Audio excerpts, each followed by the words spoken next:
मैं मुस्कुरा रहा हूं क्योंकि मैंने अभी-अभी हमारे भाई क्रिस जॉनसन के साथ एक शानदार कॉल की है। आज है उह, आज कौन-सा दिन है? मंगलवार 6 जनवरी। क्रिस, तुमसे बात करना हमेशा अच्छा लगता है। सच में मुझे हमारी बातचीत की बहुत कद्र है। और वैसे जो लोग सोच रहे हैं कि हम किस बारे में बात करते हैं, तो असल में हम बस रोजमर्रा की सामान्य चीजों के बारे में ही बात करते हैं। हमारे परिवार, हमारा जीवन, हमने क्या योजना बनाई है, हम क्या कर रहे हैं, इस तरह की सभी चीजें।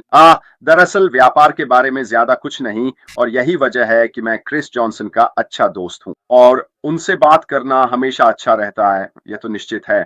तो आज दोस्तों, कल के लिए माफी चाहता हूं।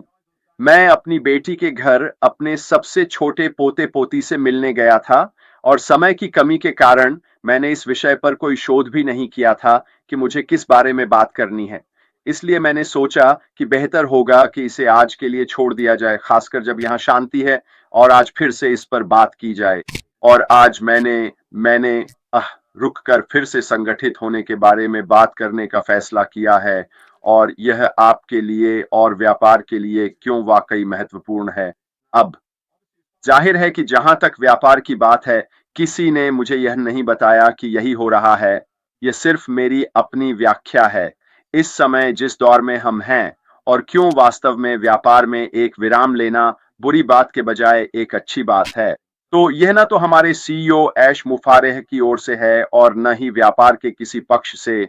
यह सिर्फ मेरी अपनी व्याख्या है इस समय जिस दौर में हम हैं, और यह चर्चा करने के लिए कि क्यों वास्तव में व्यापारों के लिए रुककर फिर से संगठित होना एक अच्छी बात है, और आपके लिए भी। तो चलिए इसमें आगे बढ़ते हैं, और हम इस पर थोड़ी चर्चा शुरू करेंगे, ताकि आपको कुछ विचार मिल सकें कि इस समय क्या हो सकता है। तो व्यापार में फिर से संगठित होने के लिए रुकना एक रणनीतिक नेतृत्व कौशल है, जो व्यक्तियों और टीमों को पीछे हटकर अपनी स्थिति का पुनर्मूल्यांकन करने और सूचित समायोजन करने की अनुमति देता है, ताकि महंगी गलतियों से बचा जा सके और गति फिर से प्राप्त की जा सके। तो यह कदम न केवल व्यापार में महत्वपूर्ण है, बल्कि आपके लिए भी। कई बार यह वास्तव में जरूरी होता है कि आप ब्रेक लगाएं, रुकें, और फिर वास्तव में एक बड़ी तस्वीर को देखें। व्यक्तिगत हिस्सों या घटकों पर ध्यान केंद्रित करने के बजाय एक बड़ी तस्वीर को देखें। जब आपके पास एक बड़ी तस्वीर होती है, तो यह पता लगाना बहुत आसान हो जाता है कि क्या बदलना है, क्या सुधारना है, और बाकी सब कुछ। और ये कोई कमजोरी का संकेत नहीं है दोस्तों। यह वास्तव में यह एक शक्तिशाली तकनीक है, यह सुनिश्चित करने के लिए कि सब कुछ एक दिशा में है, मुख्य उद्देश्यों के साथ और सतत सफलता को बढ़ावा देते हुए। हम कभी-कभी खुद भी इसमें उलझ जाते हैं, कभी हम उत्साह में बह जाते हैं, उस पल में खो जाते हैं, हम उस गति के साथ बह जाते हैं, कुछ खास दिशाओं में, कुछ खास चीजों के साथ हम शायद उस लहर के साथ बह जाते हैं, जो हमें किसी दिशा में ले जाती है। हाँ, ये अच्छा है। हाँ, ये शानदार है कि आप उस गति का उपयोग अपने व्यवसाय के लिए सकारात्मक तरीके से करें। लेकिन कभी-कभी ब्रेक लगाना, रुकना, पीछे हटकर अपने व्यवसाय की तस्वीर को देखना उतना ही जरूरी होता है। तो रुकने और फिर से संगठित होने का सबसे अच्छा समय कब है, ये जानना कि कब टाइम आउट लेना है, बहुत महत्वपूर्ण है। मुख्य संकेतकों में गति का खोना शामिल है। जब कोई उच्च प्रदर्शन करने वाली टीम अपनी गति खोने लगती है या विकास रुक जाता है, तो वही समय है जब टाइम आउट लेना चाहिए। आइए थोड़ा रुकते हैं। आइए फिर से संगठित हों, ताकि हम इसे देख सकें और फिर से आगे बढ़ सकें। टीम में असंगति या असंतुष्टि। जब टीम के सदस्य प्राथमिकताओं को लेकर स्पष्ट नहीं होते या निराश महसूस करते हैं, फिर से जोर देना चाहूंगा, यही वह समय है जब आपको टाइम आउट लेना चाहिए, बैठक करनी चाहिए, चीजों पर चर्चा करनी चाहिए, और फिर से आगे बढ़ना चाहिए। बाजार में बदलती परिस्थितियां, जाहिर है कि यह हमेशा होती रहती हैं, और जब बाजार की परिस्थितियां काफी बदल जाती हैं या कोई प्रोजेक्ट असफल होने के कगार पर होता है, तो उस समय टाइम आउट लेना चाहिए। पूरे व्यवसाय मॉडल पर एक नजर डालें। क्या हम बाजार की परिस्थितियों के अनुसार सही स्थिति में हैं? या हमें फिर से समायोजन करने की जरूरत है ताकि हम फिर से उस बाजार में लौटकर कुछ अलग और महत्वपूर्ण पेश कर सकें? अत्यधिक दबाव और थकावट। मुझे लगता है कि हम में से कई लोग इस स्थिति में रहे हैं जब नेता और टीम के सदस्य या तो अंतहीन कार्यों से अभिभूत महसूस कर रहे होते हैं या वे थकावट महसूस कर रहे होते हैं और यह खराब निर्णय लेने का कारण बन सकता है। मुझे लगता है हम सभी इस स्थिति में रह चुके हैं।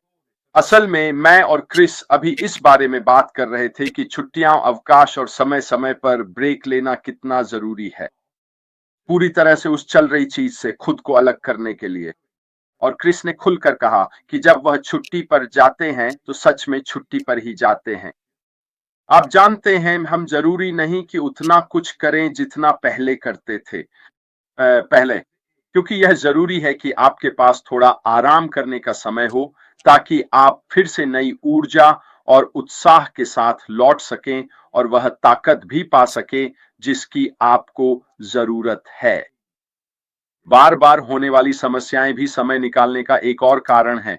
जब छोटी छोटी समस्याएं बढ़कर बड़े मुद्दे बन जाती हैं तो यह जड़ तक पहुंचने की जरूरत को दर्शाता है।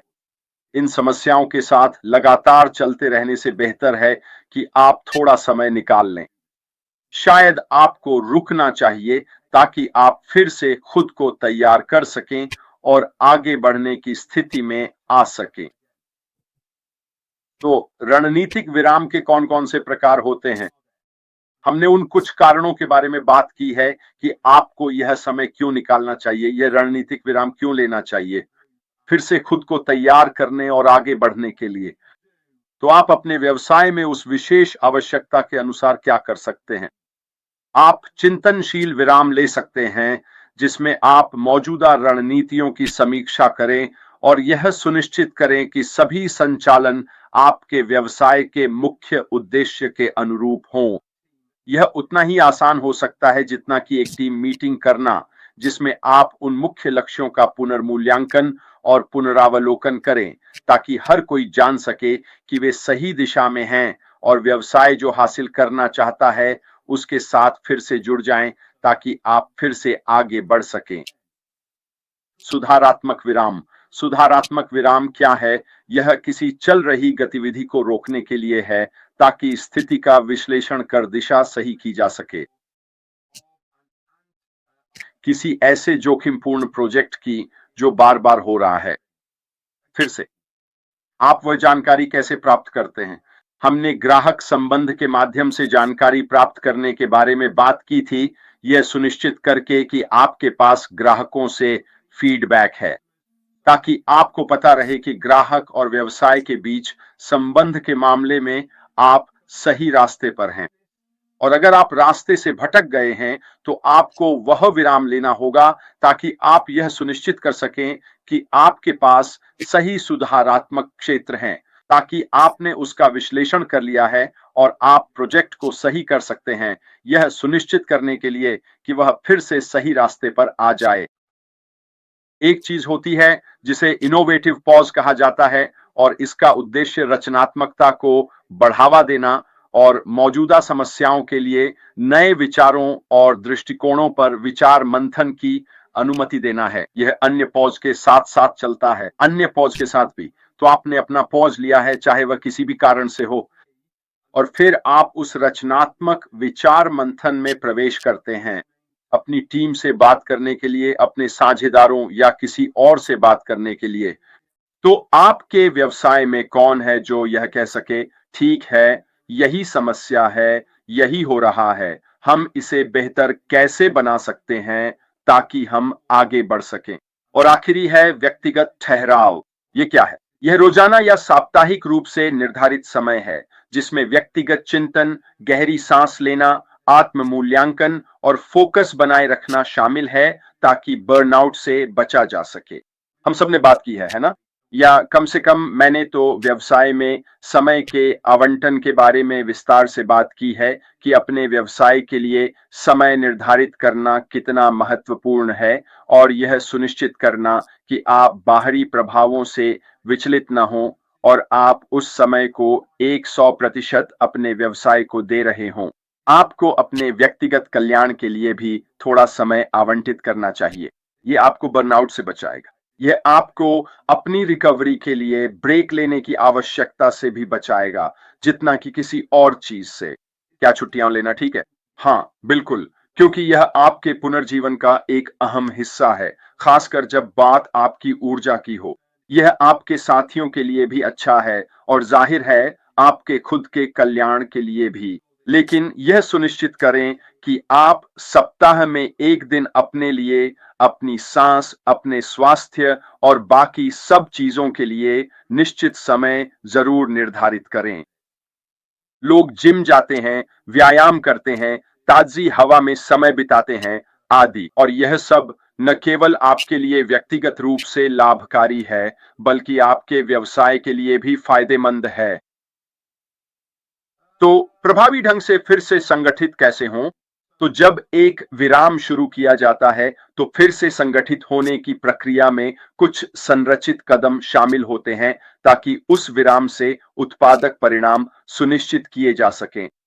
रुकें और गहरी सांस लें, एक पल के लिए शांत हो जाएं और संतुलित दृष्टिकोण प्राप्त करें। यह आपके तंत्रिका तंत्र को नियंत्रित करने और मानसिक उलझन को दूर करने में मदद करता है। स्थिति का विश्लेषण करें। स्पष्ट है, इन चीजों में से बहुत कुछ आप पहले से जानते हैं, लेकिन यह जरूरी है कि आपके पास यह विभाजन हो, ताकि आप समझ सकें कि फिर से संगठित होने के लिए हर एक कार्य को करना क्यों जरूरी है।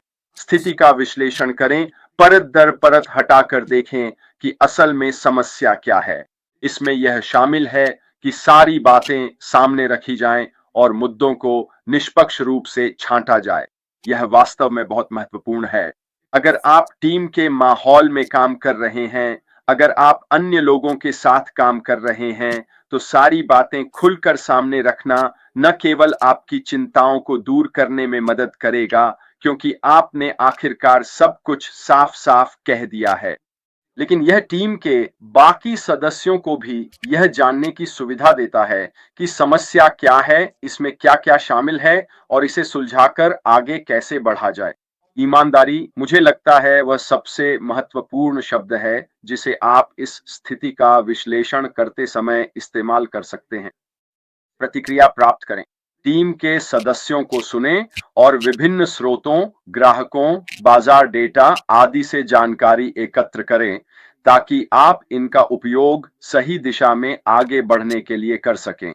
दृष्टि और लक्ष्यों की पुनः समीक्षा करें। जैसा कि मैंने कहा, कंपनी के मुख्य मिशन और उसके क्यों से दोबारा जुड़ना जरूरी है, ताकि यह सुनिश्चित किया जा सके कि वर्तमान प्रयास उस दीर्घकालिक दृष्टि के अनुरूप हैं। ये सभी भविष्य के लिए फिर से संगठित होने का हिस्सा है। कार्रवाई योजना बनाना, एक बार जब आपके पास ये सब चीजें हों और क्यों स्पष्ट हो जाएं, तो खुद को और व्यवसाय को फिर से सही रास्ते पर लाने के लिए निर्णायक कदम उठाएं। इसमें कार्यों को सरल बनाना, जिम्मेदारियां सौंपना या अकार्यक्षमता को दूर करना शामिल हो सकता है। किसी ने मुझसे एक बार पूछा था, अच्छे प्रबंधन की कला क्या है? जिम्मेदारी सौंपना। कभी कभी आपको कुछ कार्य कुछ लोगों को सौंपने पड़ते हैं, बजाय इसके कि आप सब कुछ खुद करने की कोशिश करें, क्योंकि अगर आप ऐसे व्यक्ति हैं जो नियंत्रण रखना पसंद करते हैं, तो इसका नतीजा सिर्फ आपका व्यक्तिगत थकावट ही होगा, क्योंकि आप शारीरिक और मानसिक रूप से हर वह कार्य नहीं कर सकते जो एक सफल व्यवसाय चलाने के लिए जरूरी है। इसलिए विकास करें और साथ ही संवाद और समन्वय भी करें। सुनिश्चित करें कि हर कोई नई योजना और उसमें अपनी भूमिकाओं को समझे, ताकि संशोधित लक्ष्यों को हासिल किया जा सके। स्पष्ट संवाद, जाहिर है, टीम के समन्वय के लिए बेहद जरूरी है। समन्वय के लिए और आखिरी हिस्सा है, नियमित अंतराल निर्धारित करें। दैनिक या साप्ताहिक दिनचर्या में नियमित रूप से छोटे छोटे चिंतन के समय शामिल करें। लगातार सुधार करने और भविष्य के संकटों को रोकने के लिए आपको केवल 30 मिनट या 1 घंटे का खाली समय चाहिए। यह इसका हिस्सा नहीं है, लेकिन फिनलैंड उन पहले देशों में से एक है जिसने 3 दिन का कार्य सप्ताह अपनाया है, क्योंकि उन्होंने ग्राहकों, कर्मचारियों और व्यवसायों के बीच संवाद के विश्लेषण से पाया है कि जो लोग अपने काम पर 100% ध्यान केंद्रित करते हैं, उनके लिए 3 अच्छे उत्पादकता वाले दिन उन 5 दिनों से कहीं बेहतर हैं जब लोग सही मात्रा में प्रयास नहीं कर रहे होते। आपको मार्गदर्शित जर्नलिंग के माध्यम से संरचित तकनीकों का उपयोग करना चाहिए। इसका मतलब है कि मूल रूप से उसे लिख लेना। अगर आप अपने व्यवसाय के लिए टीम वातावरण का उपयोग कर रहे हैं तो टीम डिब्रीफ्स करें और अपने विचारों को केंद्रित करने के लिए विशेष संकेतों का उपयोग करें। मैं ऐसा तब करता हूं जब मैं आपसे बात कर रहा होता हूं। जो मैंने शोध किया है मैं उसे शीर्षक देता हूं और फिर मैं उसे पढ़ सकता हूं, कुछ खास शीर्षकों को पढ़ सकता हूं और आपसे खुलकर और स्वतंत्र रूप से बात कर सकता हूं। यह मुझे ट्रैक पर रखता है, मुझे उस प्रक्रिया से गुजरने में मदद करता है जैसा मैं चाहता हूं, ताकि उम्मीद है कि यह आप लोगों के लिए ऐसे तरीके से सामने आए जो समझ में आए। अगर आप भी ऐसा ही करते हैं तो आप अपने फोकस और विचारों से भटकेंगे नहीं, क्योंकि आपके पास देखने के लिए विशेष संकेत होंगे। साथ ही विभिन्न क्षेत्रों पर ध्यान केंद्रित करें।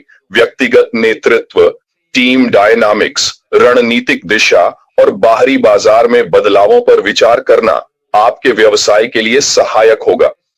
और यह सब आपको इन बातों पर विचार करने में मदद करता है कि आप इन्हें कैसे बेहतर बना सकते हैं।